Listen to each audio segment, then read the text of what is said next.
말씀의 제목은 은혜로 사는 성도입니다.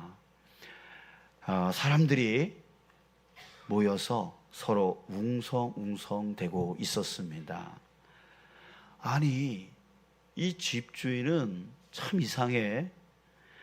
아침에 사람을 부를 때에 그냥 넉넉히 모집해서 데리고 왔다면 아니 괜찮았을 텐데 왜 이렇게 시간대마다 나가가지고 신참들을 데리고 오는 거야? 자, 사람들은요 그 말에 서로 끄떡끄떡 대면서 동조를 하고 있었습니다. 이 사람들이 이러고 있었던 이유가 있었습니다. 집주인이 자기 포도원 농장에 일할 품꾼을 불렀는데 부르기 위해서 이른 아침에 장터로 나가서 사람들을 부른 거예요. 하루 일당 한 데나리온을 주기로 약속하고요. 자, 그런데 제3시에 또 제6시에 또 제9시에 이거 우리나라 시간으로 보면 오전 9시 또 정오 12시 또 오후 3시 또 더더군다나 이제 퇴근 시간이 1시간밖에 남지 않은 제11시 그러니까 오후 5시죠. 그때도 또 나가서 장터에 나가서 또 사람들이 있으니까 사람들을 데리고 오는 거예요. 농장 주인이 이렇게 하니까 사람들이 이상하다 생각했던 것이죠. 아니 이렇게 사람들을 한꺼번에 부르지 않고 따로따로 부르면 일하는 사람들끼리 손발이 맞지 않아가지고 더 능률이 떨어지는 거 아니야? 뭔 일을 이렇게 하나? 이게 사람들이 너무나 이게 잘못됐다라고 생각이 되어지는 거죠. 그래서 다른 사람들이 그래 맞아. 오후에 늦게 온 저 사람들 봐봐. 이게 일을 못 해가지고 딴 열매를 보면 다 뭉개버리고 다 이상하게 딴 거 아니야? 상품같이 없어진 거 아니야? 맞아. 이 주인한테 이거 잘못됐다라고 말해야 돼. 라고 하면서 서로 사람들이 웅성웅성대면서 주인을 비판하고 또 나중 온 사람들이 잘못하고 있다라고 또 비방하고 있고 또 주인의 잘못을 따져서라도 그 잘못을 고쳐줘야 된다라고 말하고 있더라는 거죠. 자, 그렇게 시간이 지났습니다. 하루 일과를 마치고 이제 일당을 받게 되어지는 시간이 된 거예요. 그래서 주인이 품꾼들을 불렀습니다. 자, 다들 모여주세요. 자, 이제 여러분들 수고했으니까 제가 일당을 나눠드리겠습니다. 자, 사람들은요 이제 곧 자기 손에 이제 그 돈을 받게 되어질 것을 기대하니까 막 마음이 두근두근 됐어요. 밝은 표정으로 삼삼오오 이렇게 포도원 주인에게 모이기 시작했습니다. 자, 먼저 제일 나중에 온 사람들부터 불렀습니다. 먼저 5시에 오신 분들 앞으로 나오세요. 자, 오늘 일당 한 데나리온입니다. 한 데나리온을 줬어요. 자, 그때였습니다. 이른 아침부터 와서 하루 찐종일 일했던 그 품꾼들이 그 모습을 보고 갑자기 기대에 찬 거예요. 자, 왜 그랬을까요? 이야, 1시간 일한 사람이 저렇게 받으니 나는 얼마나 많이 받을까? 이런 기대를 갖게 되어진 거죠. 그래서 기대가 잔뜩 부풀어 올랐습니다. 주인이 또 말합니다. 자, 이제 오후 3시에 오신 분들 나오세요. 자, 한 데나리온입니다. 자, 이제 12시에 오신 분들 나오세요.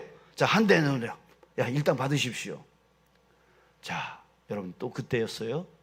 그 모습을 보고 있던 누구? 아침 일찍부터 와서 하루 종일 일했던 사람들의 얼굴이 흑빛으로 바뀌기 시작했어요.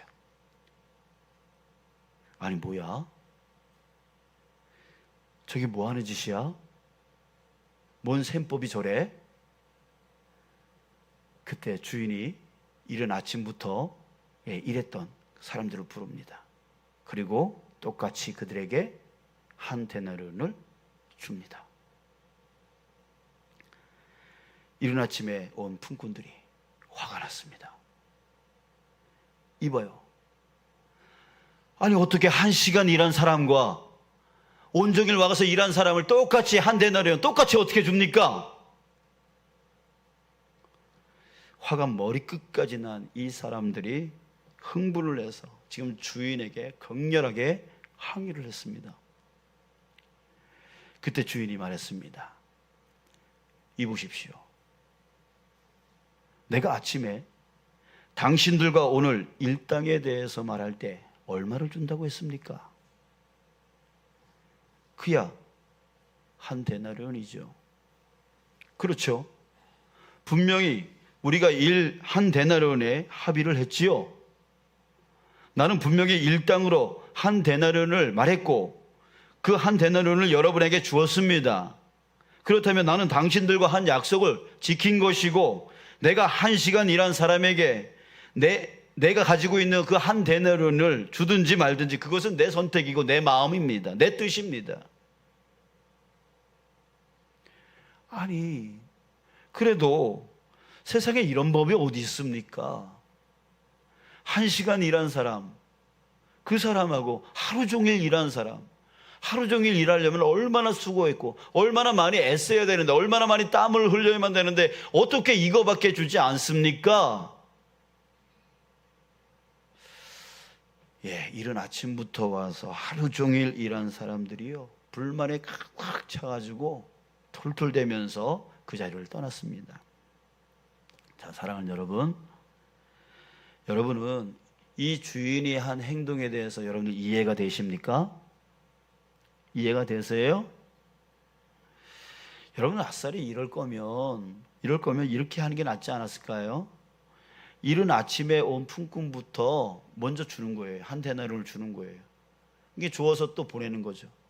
그리고 나서 오전 9시에 온 사람한테 또 줘서 보내고 12시에 온 사람 또 보내고 이렇게 하면 서로 갈등이 일어나지 않을 거 아니겠어요? 근데 굳이 1시간 전에 온 사람, 그 사람부터 지금 그 일당을 주고 있더라는 거예요. 이건 누가 봐도 불공평한 처사 아니겠습니까? 그런데 여러분, 이 이야기는 바로 예수님이 비유로 하신 말씀이라는 겁니다. 그렇기 때문에 그렇게 일당을 준 것, 역순으로 일당을 준 것은 바로 분명 무슨 의도가 있었을 거라는 거예요. 더 놀라운 것이 뭔지 아십니까? 예수님의 이 비유는 바로 천국 비유예요. 천국이 이렇다는 거예요. 1절, 천국은 마치 품꾼을 얻어 포도원에 들여보내려고 이른 아침에 나간 집주인과 같으니. 천국이 이렇다는 거예요. 여러분, 그래서 더 이해가 되지 않는 거죠. 왜요? 아니, 천국이 그런 불공평한 곳이었어? 천국이 불공평한 곳처럼 보이는 거죠. 자, 그러나 여러분, 이 비유가 이해되지 않는 이유가 있습니다. 왜 그러냐면 이 비유를 바로 우리가 세상적인 시각, 인간적인 시각으로 보고 있기 때문입니다. 요즘 온라인이나 핸드폰으로 쇼핑하는 것이 대중화가 되어 있죠. 그래서 방구석에서 원하는 물건, 원하는 음식을 어떤 것이라도 주문해서 살 수가 있는 시대가 되었습니다. 게다가 큰 도시에서는요, 물품 주문을 하면 다음날 새벽에 문 앞에 와 있어요. 근데 그것도 늦대요. 그래가지고 요즘에는 주문한 후에 1시간 이내에 배달되어지는 것이 점점 늘어나고 있다고 합니다. 자, 이렇게 우리는 합당한 금액만 내면 그에 합당한 물건이 편안하게 쉽게 우리에게 주어지는 것이 당연시되는 그 시대에 지금 우리가 살고 있습니다. 또 노동을 하다가 그 일한 만큼 받지 못하면 어떻게 합니까? 분노가 일어납니다. 그래가지고 노조를 결성해서 세력을 만들어가지고 파업을 합니다. 이런 것들이 일반화되어 있어요. 내가 일한 만큼 받지 아니하면 분노를 일으키고 그것에 대해서 합당하게 받으려고 힘을 만들어서 파업하는 세상, 그것이 바로 이 세상이에요. 그러면서 그 파업하면서 더 많은 것을 요구하려고 하는 그런 세상이 지금 우리가 살고 있는 이 세상이에요. 자, 그런데 말입니다. 문제는 우리의 신앙생활도 그렇게 변하고 있다는 얘기예요. 내가 이만큼의 금액을 지불했으니 그만큼의 물건을 받아야 된다라고 하는 이 세상처럼 내가 이만큼 일했으니 그 합당한 대가를 내가 받아야 된다라고 생각하는 이 세상처럼 내가 이만큼의 수고와 이만큼의 헌금과 이만큼의 헌신을 했으니 하나님으로부터도 이만큼의 보상을 당연히 받아야 된다라고 생각한다는 거예요. 그런 식으로 신앙생활을 한다는 거죠. 여러분, 성경에도 이미 이런 사람들이 나옵니다. 먼저는 마태복음 19장에 나오는 부자 청년 이야기가 그렇습니다. 부자 청년이 그래요. 한 부자 청년이 예수님께 찾아왔습니다. 그러면서 영생을 어떻게 하면 얻을 수 있는지에 대해서 묻습니다. 그랬더니 예수님이 계명을 지켜라 이렇게 말씀을 하셨어요. 그랬더니 이 부자 청년이 하는 말이 뭡니까? 당당하게 이렇게 말합니다. 내가 다 지켰으니 아직도 무엇이 부족합니까? 무슨 말입니까? 자기는 계명을 다 지켰으니까 영생을 받아도 합당한 사람이다. 나는 이만큼 노력했으니 이거는 내가 받을 만하다 라고 하는 거죠. 또 베드로도 그랬어요. 그 부자 청년이 그렇게 해서 가니까 베드로가 이렇게 말합니다. 보소서, 우리가 모든 것을 버리고 주를 따라 싸운즉 그런즉 우리가 무엇을 얻으리까? 자, 똑같아요. 이 베드로도 내가 모든 것을 버렸으니까 예수님께 그에 합당한 대가를 내가 받아야 되는데 그게 뭡니까? 라고 얘기를 하는 거죠.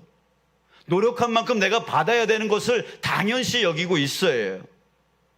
여러분들, 바리새인들, 서기관들이요, 예수님을 비난할 때에 이렇게 비난했습니다. 어떻게 죄인들과 어떻게 저 세리들과 밥을 함께 먹을 수 있어? 이렇게 비난했습니다. 자, 왜 그랬을까요? 자기는 의롭게 사는데, 자기는 하나님 말씀, 율법에 따라서 살아가고 있는데 저들은 그렇지 않고 있다는 얘기죠. 저들은 죄를 짓고 있고 율법을 지키지 아니하고 있다는 얘기죠. 그러니까 나는 하나님의 사랑을 받아 마땅한 자이고 저들은 하나님의 사랑을 받지 말아야 되는 사람으로 분류하는 거예요. 그래서 그렇게 그들과 함께 식사하고 있는 예수님을 비난했던 것이죠. 여러분, 그러나 천국의 시각은 다릅니다. 천국의 시각은 우리 자신이 수고한 만큼 대가를 받는 것이 아니에요. 여러분들, 이 사실을 여러분들 깊이 깨닫기를 주님의 이름으로 축복합니다. 천국은요, 우리 자신이 수고한 만큼 대가를 받는 그런 곳이 아니에요. 여러분, 한번 생각해 보십시오. 여러분들이 수고한 그 시간은 얼마만큼의 가치가 있을까요? 여러분들은 이른 아침부터 나와서 온종일 일했던, 오늘 비유에 나오는 그 온종일 일했던 사람처럼 그런 사람이라고 여러분들 생각하십니까? 아니면 조금 뒤로 물러나서 오전 9시에 나와서 일했던 사람, 그 정도는 될 거다 이렇게 생각하십니까? 아니면 좀 더 물러나서 12시? 아니면 오후 3시? 아니면 이제 1시간 남은 그 오후 5시에 온 그런 사람, 그런 일한 그런 가치를 갖고 있는 사람처럼 여기고 계십니까? 어떤 사람이에요? 여러분, 현재만 보면 자신이 남들보다 더 많이 수고한 자라고 생각할 수 있습니다. 오늘도 이른 아침부터 와서 교회를 섬기려고, 안내하려고, 차량 안내하려고 이른 아침부터 와서 준비하고 또 식사 준비하는 그런 많은 분들이 계세요. 우리 안에서 보면 그들은 정말 누구보다도 더 수고하고 누구보다도 더 많이 애쓰는 그런 사람들일 겁니다. 자, 그러나 여러분, 전 시대를 한번 보십시오. 하나님이 보시는 그 전 시대, 전 역사를 한번 볼 때에 그 전 역사 가운데 수고했던 그 사람들과 비교를 한번 해보시라는 거예요. 구약의 선지자만큼 여러분 수고하셨습니까? 그들이 받는 고통, 그들이 받는 비난, 그 생명까지도 순교하면서까지도 하나님의 말씀을 따라가려고 했던 그 선교자만큼 여러분들 수고하셨어요? 또 신약으로 넘어와서 사도 바울처럼 여러분들 수고하셨습니까? 애쓰셨습니까?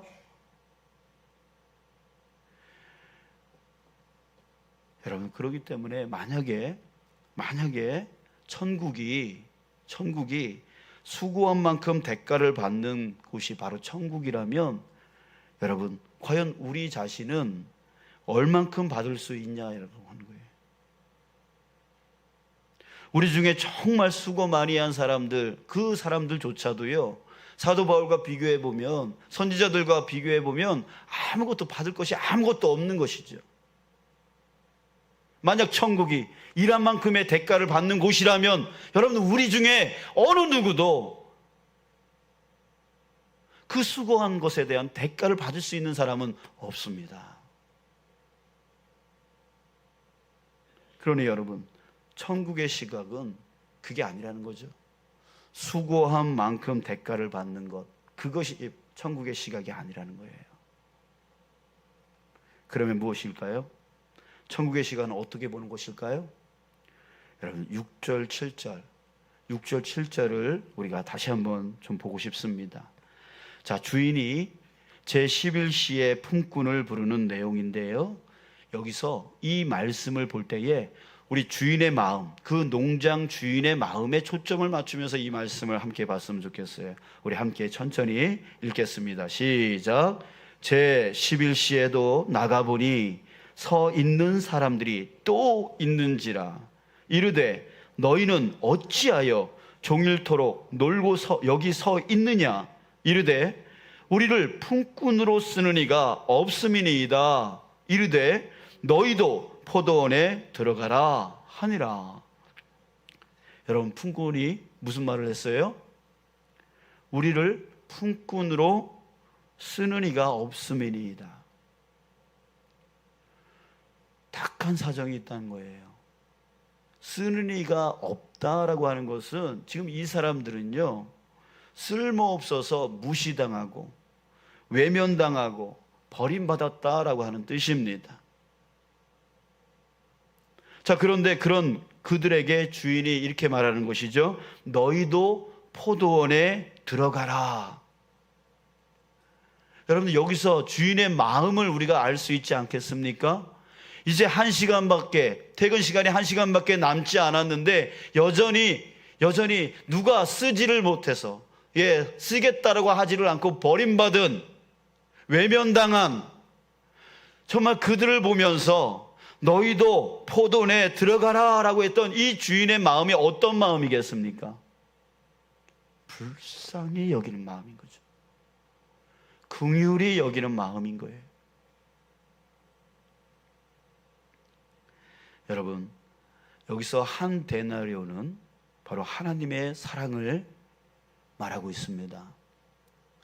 처음 온 사람이나 나중 온 사람이나 똑같이 한 데나리온을 주듯이 하나님은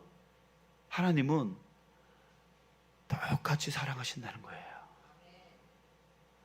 정말 수고했던 사도 바울을 사랑하셨던 그 하나님이 바로 저도 여러분들도 똑같이 진심으로 사랑하신다는 뜻이에요. 그게 바로 한 데나리온의 의미입니다. 하나님께서는요, 먼저 오고 나중 온, 그것을 중요치 여기지 않아요.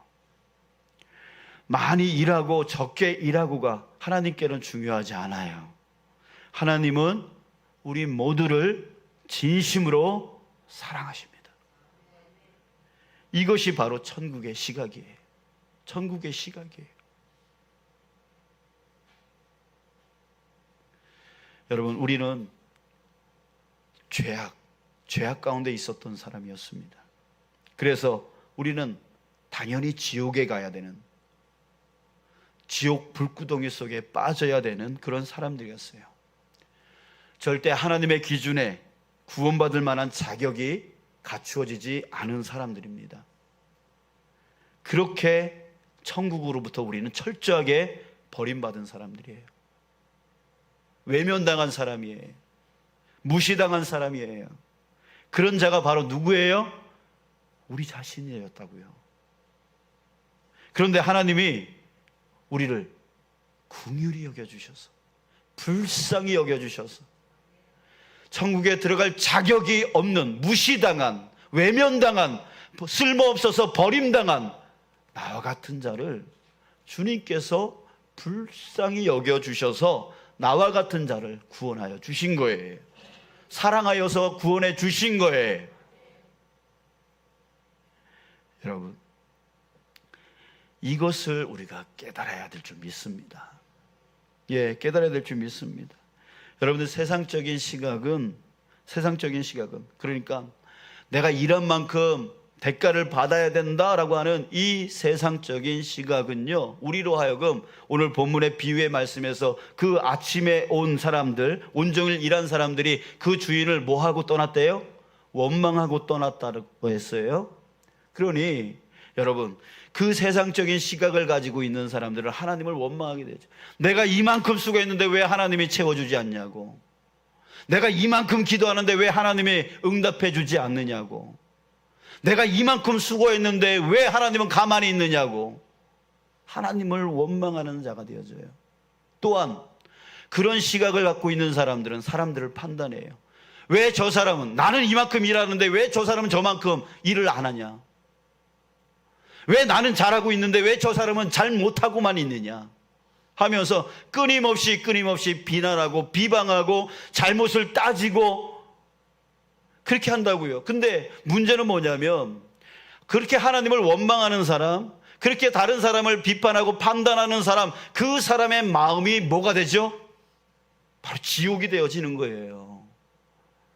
분노가 일어나는 거죠. 왜 하나님은 이렇게 하는 거야? 왜 저 사람은 저렇게 하는 거야? 라고 하면서 정작 자신의 마음은 지옥이 되어버리는 거예요.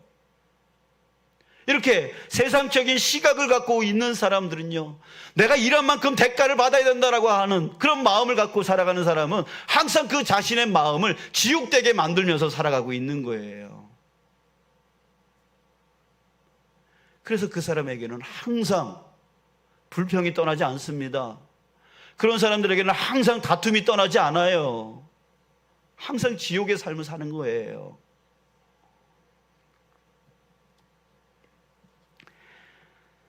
천국의 시각을 가지시는 여러분들 되시길 주님의 이름으로 축복합니다. 나의 나된 것은 내가 일한 것에 대한 대가를 받은 게 아니라, 나의 나된 것은 바로 하나님의 은혜였던 거예요. 그 은혜 때문에 하나님은 나보다 더 일 많이 하는 사람과 똑같이 나를 또 사랑해 주시고, 또 나보다 일 덜 한 그런 사람들까지도 나하고 똑같이 사랑해 주십니다. 하나님이 나를 그렇게 사랑해 주신다는 거, 여러분들, 그것이 여러분들 안에서 정말 진심으로 깨달아지길 주님의 이름으로 축복합니다. 14절에 보니까 내 것이나 가지고 가라, 나중 온 이 사람에게 너와 같이 주는 것이 내 뜻이니라 라고 했습니다. 예, 바로 그거예요. 하나님의 뜻은 무엇이냐면, 일한 사람이나 일하지 못한 사람이나 잘한 사람이나 못한 사람이나 똑같이 사랑하는 것이 바로 하나님의 뜻이라고 하는 것입니다. 그것 때문에 우리가 구원받은 거예요. 사도 바울 같은 사람만 구원받으면 우리는 구원받지 못하는 거죠. 선지자들 같은 그런 사람들만 구원받을 수 있다면 우리는 그런 사랑 받지도 못하는 거예요. 거기에 비교해보면 우리는 아무것도 아니기 때문에. 그러나 하나님은 그걸 중요시 여기지 아니하고 그저 그 모든 영혼을 진심으로 사랑하여 주셨던 거예요. 그 사랑의 결정체가 무엇입니까? 바로 자신의 독생자 예수 그리스도를 이 땅 가운데 우리를 위해서 보내주셨고, 우리를 대신해서 대속해 주셨던, 그래서 다시 부활하여 우리의 영광이 되어 주셨던 것, 이것이 바로 하나님의 사랑의 결정체였던 거예요. 사랑하는 여러분, 주님의 은혜로 살아가는 여러분 되어지길 주님의 이름으로 축복합니다. 이 은혜를 생각하며 살아가는 여러분들 되어지길 축복합니다. 그럴 때에 일한 만큼 내가 받아야 된다라고 생각하는 사람과 정말 하나님의 나에게 베풀어 주신 그 은혜가 너무나 커서 내가 하나님 앞에 나의 생명을 바치겠다, 나의 삶을 바치겠다, 나의 모든 것을 바치겠다라고 생각하는 사람들이 얼마나 비교해 보면 누가 더 일 열심히 하겠습니까? 여러분들 은혜로 사십시오. 정말 주님이 나에게 베풀어 주신 그 은혜에 그 감격이 여러분들 안에서 회복되어져서 그 은혜로 교회를 섬기고 그 은혜로 가정을 섬기시고 그 은혜로 여러분들의 일터를 섬겨나가시는 여러분들 되시길 축복합니다. 아멘. 우리 16절을 마지막으로 보겠습니다. 우리 함께 읽겠습니다. 이와 같이 나중된 자로서 먼저 되고 먼저 된 자로서 나중되리라. 아멘. 여러분들 오늘 말씀을 잘 들으신 분들은 이 말씀이 이제 이해가 됩니다.